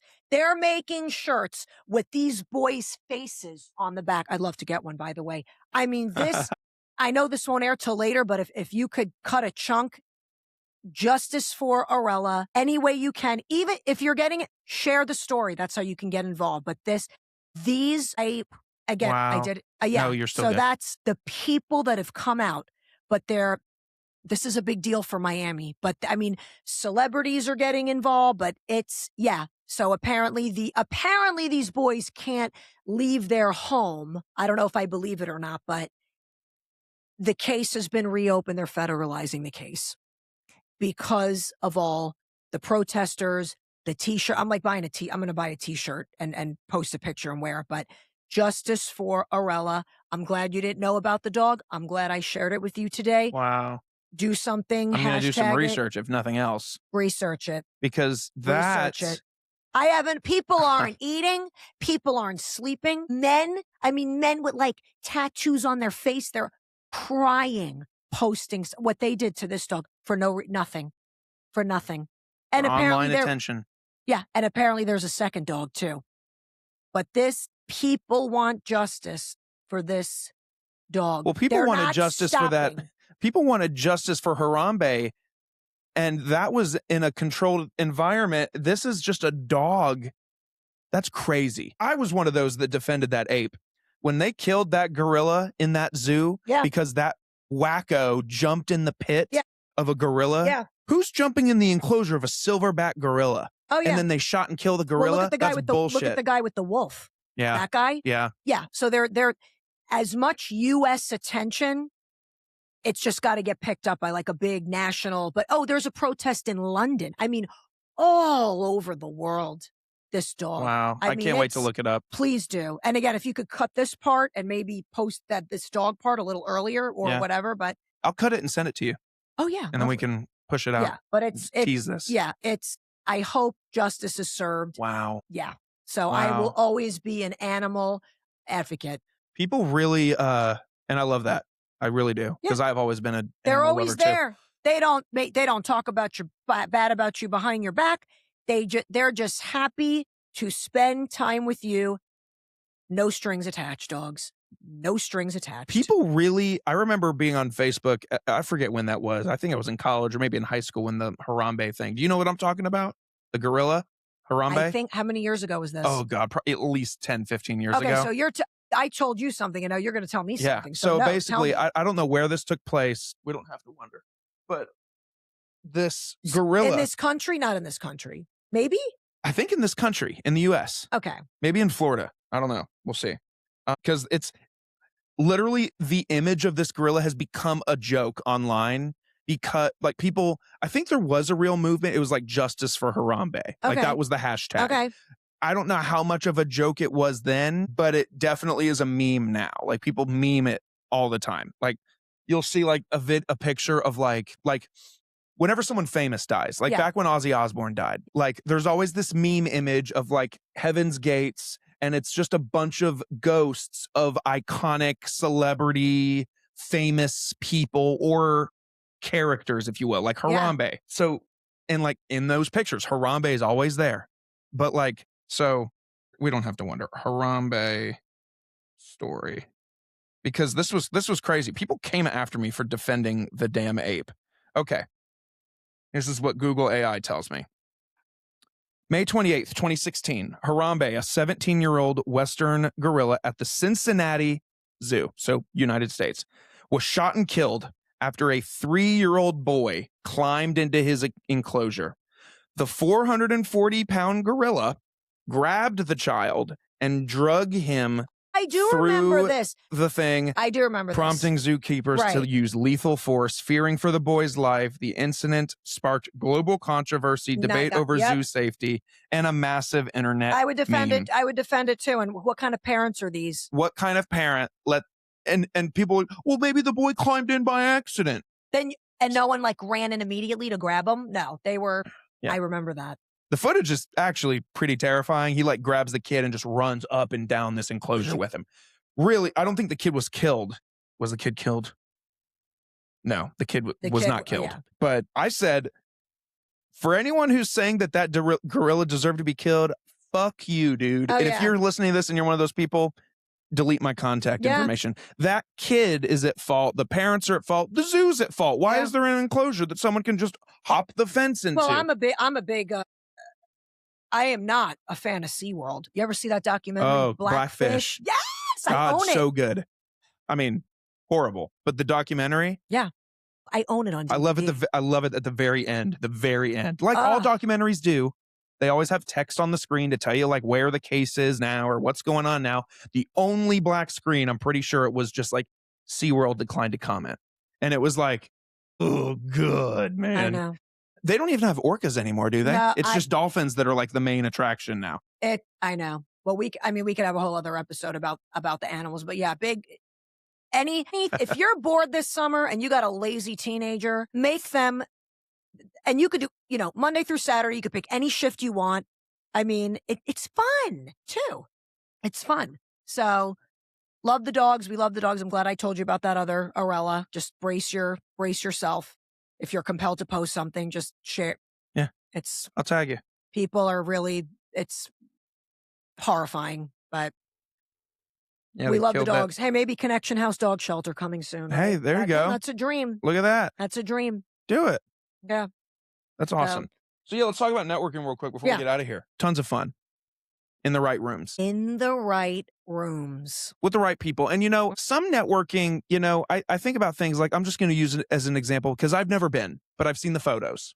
Canton Business Club. Yeah. There's like 8 million people that are in that building. Yeah. It feels like. Yeah. That's grown. People are like, you should come. And I'm like, why? I'm going to get 10 seconds to give my pitch and then no one's going to remember it 5 people later. Some of them you get no seconds, which is pointless. No seconds. You get no seconds. It's just like open networking. Yeah. You get no seconds. You get to say the name of your business, and that's the end. I support a blend between the two. Right. Because I don't want people, even when they're like 30 seconds, there's always that guy. You got to get cut. You got to get cut. And if I do something for myself, networking group wise, I'm going to be a jerk about it. Yeah. Like I'm going to be like, you're done. Yeah. Like no more. Everybody wants to get up there and tell a story. Do you know what I think? What do you think? I think the free ones, I think there should be a cover charge, $5 at the door. You think so? We'd weed out a couple rooms real quick. I don't hate that idea. Seriousness, $5. If you don't have $5, you don't need to be doing much of anything right now. $5 at the door. I don't hate that. That's mean? I don't hate that either. $5, the free ones. People will not come for that though. And they don't need to be here. They don't need to be there. Right. If you're not willing to pay $5 to connect with local people, $5. $5. That's a cup of coffee at Starbucks. Right. I think one of the associations, the Alive After Fives, if you're not a member, I think it's $10 now, which I think is hilarious because some people will show up and just eat all the food. I think so. They want a free meal out of it. So, $5 at the door. Yeah. I kind of like that. Might steal that. Because so much of networking I've learned is just so not authentic. And some people's brand is like, oh, we're authentic. No, you're not. You need to be vetted. You know what? And there are people that have had not great business experiences with, not one networking group, but, a bunch of them. There have been people that have worked with people, it didn't go well, and they feel like they can't say anything. And then another thing will happen with that same person, and then another thing will happen. And, like, you when you do business with someone in a networking group, it is 110%. It is 110%.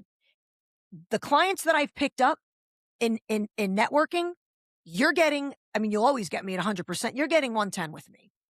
So there should be accountability. There should be a board. There should be what experiences have you had with this person? Because so and so has had this too, and also so and so. I know people that have not been paid. They can't say anything. I'm sorry. I'm not the big bad wolf. No, you're not the big bad You wolf go because to, you go to these networking groups, you trust people. You Yeah. go in with trust because everyone's after the same thing. I know of a couple of people, a handful of people. It's not okay with a couple of things that have been going on. It's not okay. And they feel like they can't go to the person who, started the group, or they can't because they don't want to be a drama. It's not drama. This is what has happened. It's not drama. Yeah. And then I hate the reputation too that you gain. And I've gained this already, and I know it because I've had a couple people tell me. You've gained a reputation already? I've gained a reputation in this world of networking. Okay. What is it? Because when I first started, and what one or two people say doesn't really hurt me. It'd be if like a group of 20 or 30 people were all saying the same thing. But like I was networking all the time. There's a lot of groups that I've gone to that I actually like, that I try to go to when I can. But that's where I'm at right now. When I first started, I was worried about keeping the lights on. Yeah.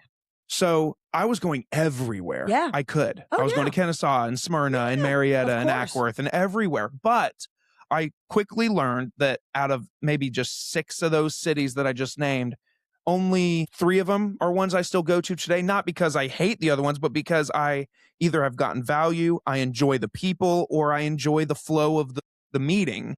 Yeah. A combination of those 3 things have kept me at those other 3 events. But what I've learned is that when you stop showing up, people have opinions. People have opinions about everything. Yeah. But like, for instance, there's a group that I enjoy going to. They meet every Monday morning. I'll leave it at that. I know who it is. Yeah. I know what I like those people. Yeah. They've been I heard nice to they're me. great people. And it's a good group. I heard it's because a good it's group. not hokey. Right. And I hate hokey. I hate hokey too. So someone's been like, "Oh, I haven't seen you there in a while." And it's like, "Yeah, man, sorry. I mean, I'd love to come. It's on my calendar as an event every week, and I only replace it if I absolutely have to, and I've just had to." And they're like, "Well, you just don't want people saying anything about you." And like that comment is like, well, what are they saying? Because that sounds like people are saying Logan thinks he's too good enough to come now because he's so busy. That's not it at all. But that's the point. The intention isn't to go every single week. The intention is you are so busy that you show up once a month now, or every other week. I mean, that's the point.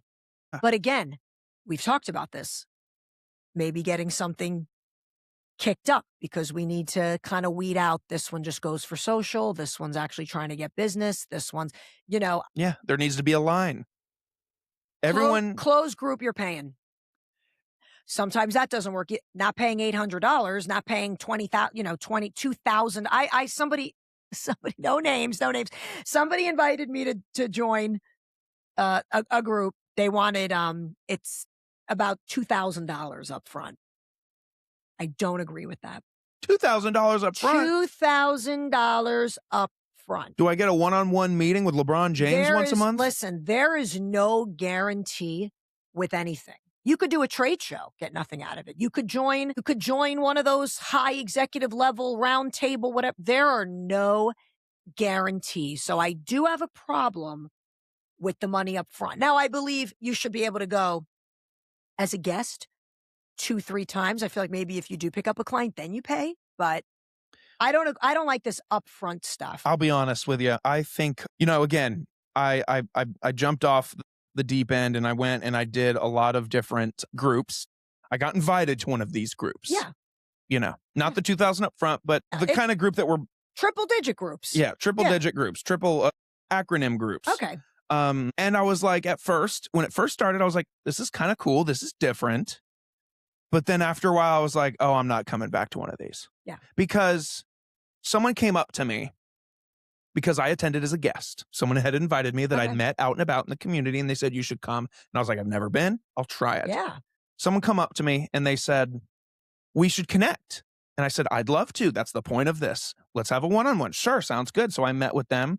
This is me, just unassuming, unknowing me. I show up to this one-on-one. It goes very great. Me and this person just hit it off. Great chemistry. And at the end, she says, I can't wait to refer you to everybody I know once you join. And I said, once I join? What do you mean? Oh, well, we don't refer outside the group.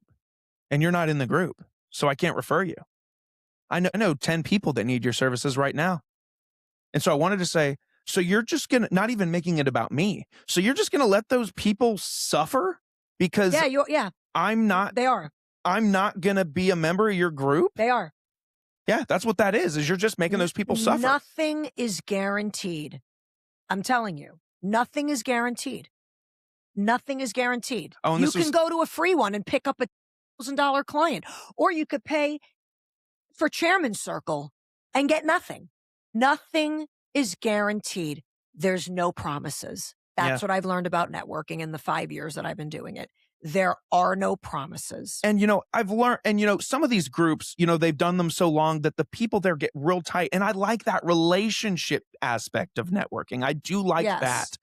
But if you know someone who needs their car alternator replaced and they're struggling, but you don't refer outside the group, but you know someone that can do it, who are you?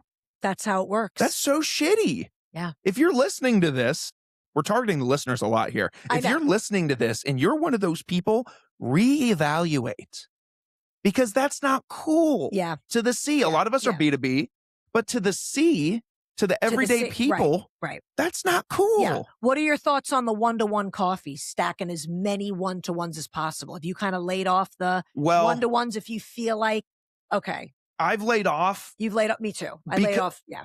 Mainly from a time perspective. Right. Because I felt like You're lot of so the time, busy. no, like I have time to do these things. But, being in business for myself full time for the first few months, I'm like, okay, if I get coffee every day this week, that's $5 a day. That's right. That is money that I could use somewhere else. And I always buy the person the coffee. Exactly. So it's I'm too nice. And I should probably start doing that. So, because that is more polite. And especially if you're the one that initiates the meeting too. If you're like, hey, let's go get coffee. I'll buy your coffee. But it's Where did we Lazy Lab. Lazy Lab. Love that place. Yes, love Lazy Lab. Love Lazy Lab. Okay. When we meet again, we should go back there. Yes. Mostly Mutz is right there too. Oh, there you go, right? So Lazy Lab. I just a lot of it is just so fake and hokey. I'm not going to refer you because you're not a member. It's not just you then. And you know what? I asked a really dear friend of mine that I have met in a networking group and we've become like really good friends. I'm always grateful for her in that group. I asked her, she's a lot older than me. I said, what was it like back then with no Instagram, no LinkedIn, no, you know what she said? The same. She goes, not exactly the same, but she said, you know what? She said there was a Vinings group back in the day. How fun would that have been? There was a Vinings club. I'm like probably back in the 90s. I'm like, wow. Oh, I'm so jealous. She said it was awesome.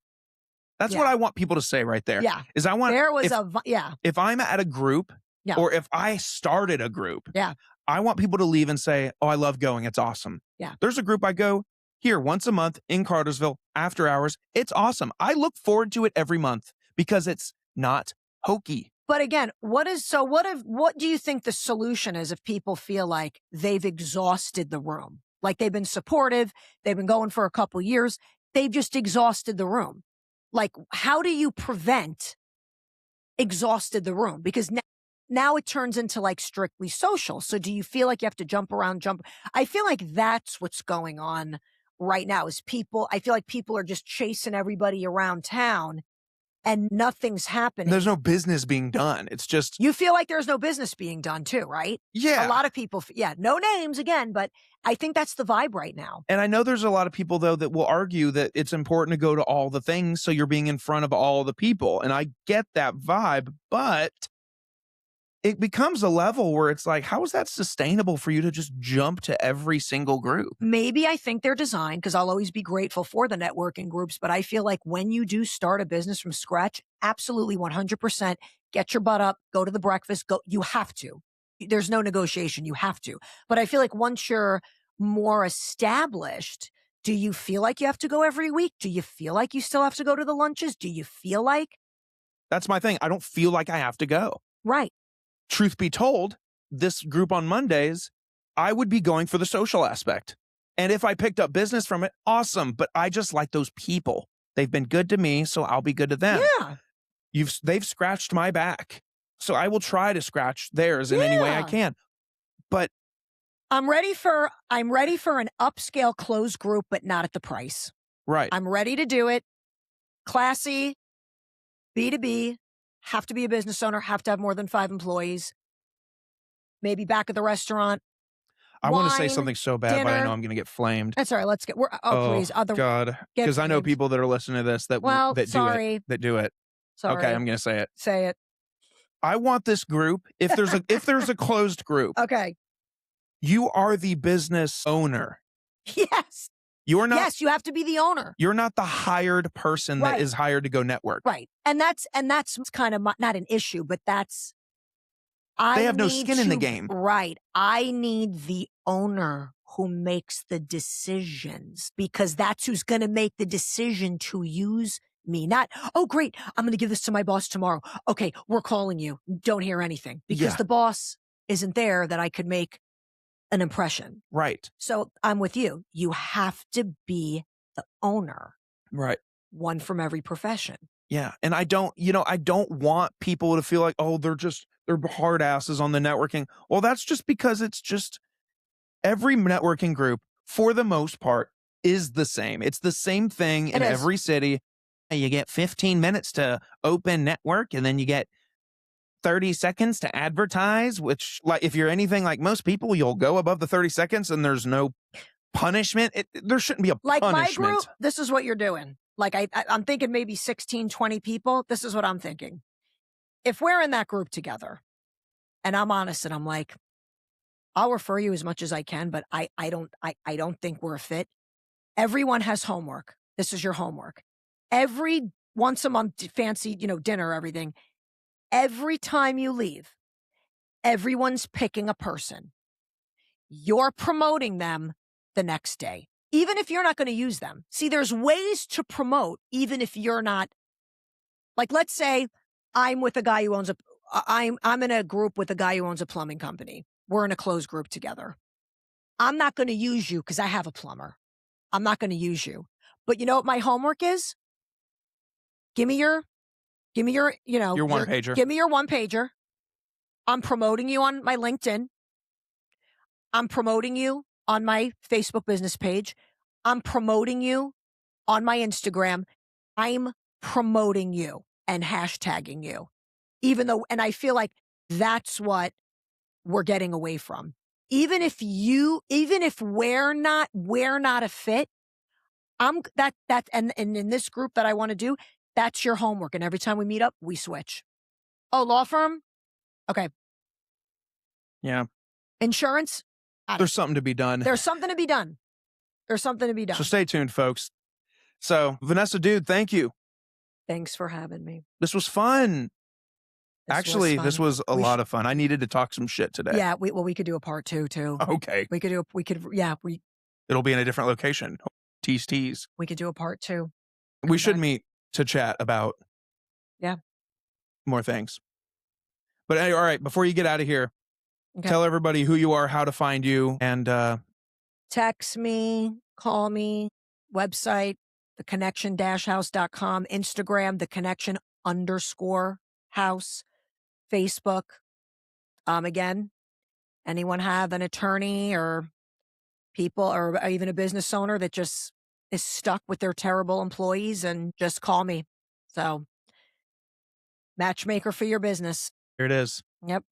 Of course, guys, thank you for doing this. This is cool. I see the stuff that you're doing out, and I I hear you, appreciate and it. I see you. You know, it's one of those It's things a too lot of that ups and downs. It I is. I feel bad sometimes because I feel like I could be better at like checking in with people and being like, "Hey, I know we're all busy. We should link up soon, but I see what you're doing and you're killing it." Like I wish I had someone that I hired that would do just that and just follow up with people that I know that I do support, but I see the things that you're doing and I think you're kicking ass. So keep up the good work. Thank And you so again, much. I'm thankful for you giving me 2 hours of your time No, almost. but the fact that you have business owners on and they get to share their story and what it was really like starting this, and you have no one to talk to and no one to celebrate with when it does happen, and but all the wins, and but again, no, nothing is a mistake. Like if you've had a bad client or a bad experience, you learn and you grow and you just keep growing and growing and growing. That's what makes the greats greats. So I feel sorry for everybody that, they quit, they give up. Don't. Keep going. Keep going. I like it. Just going to get better. Guys, I'll make sure that the Connection House is in the description of the episode so that you can click over, go to their website, find out more. And if you are any of these businesses that that we've talked about that are in the need of Vanessa and what her organization does, of course, you can get in touch with her. Of course, my description, my You did a if I great can job. speak, my details are in the description if you need to contact Your Morning Drive or Hammerhead Creations or Branded and Devoted Designs or Good Days Canned Cocktails. We appreciate everybody for tuning in today, and we will see you next time. Bye.